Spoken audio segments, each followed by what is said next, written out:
Challenge is going to be just a little more industrial than I normally do. Got a 2016 Ford F250, and we are going to put a set of shocks on it. This is a pretty straightforward job. You can see the hardware is readily available there. There are some tips and tricks I need to show you to make it easy so you don't struggle. And what you do need is you need 18 millimeter and 15 millimeter wrenches or sockets to get it off. You'll probably need some, I'd recommend some synthetic grease and a floor jack. I'll show you why later.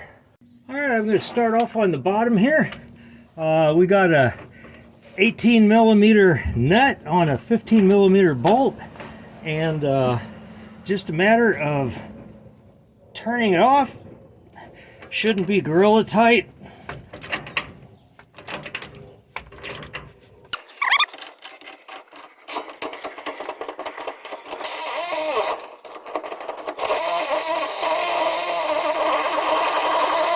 You can leave that bolt in place and start working on the top one. Alright, top is an 18.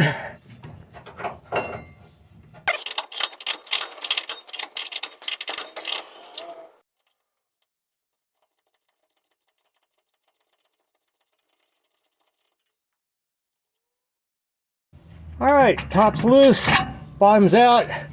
Now just slide the top off the bolt and you got it out. You can see this one, I'm compressing it by hand. It's not got its charge left. It's pretty soft, so that definitely did make a difference in the ride quality. But let's get the new one in now.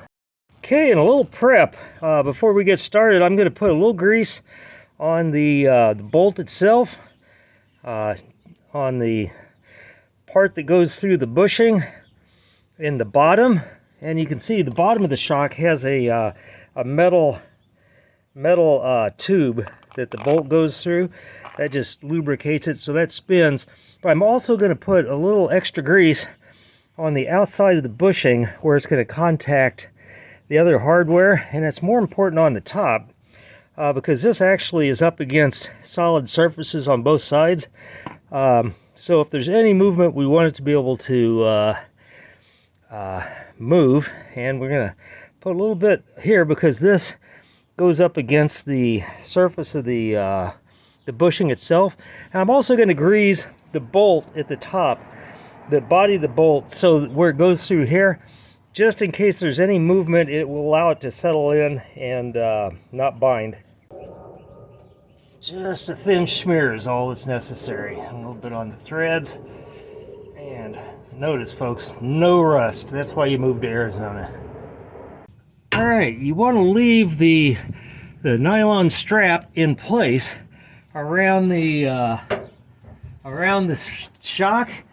That will keep it from extending, and that's going to be really important because you do not want this shock to extend before you get it placed, because then you're going to have to compress it by hand, and it's just going to ruin your day. So go ahead and get this tightened down. I'm going to snug it, but not really tighten it down.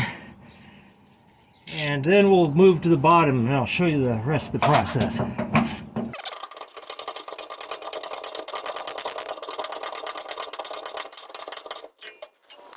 Well, you'll notice that the shock extends just a little bit further than the mount. Now you can pull on the you can actually pull on this strap and actually compress it. You're using basically lever theory to do that, but it's kind of hard to hold it all in place.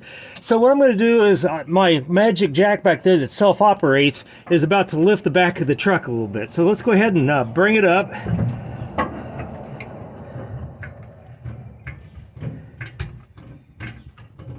Right there. All right, and now it should be just a matter of putting the bolt through. Pre-greased, so should go down nice and easy.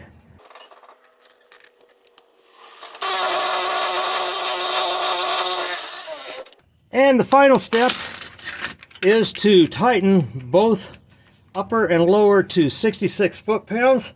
And to do that, I'm going to be using my old school torque wrench. So again, 66 foot-pounds, which corresponds to pretty dang tight, but not gorilla tight. So let's see here.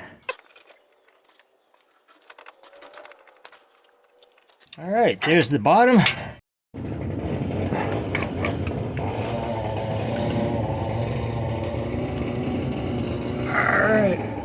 And there we go, 66 foot-pounds.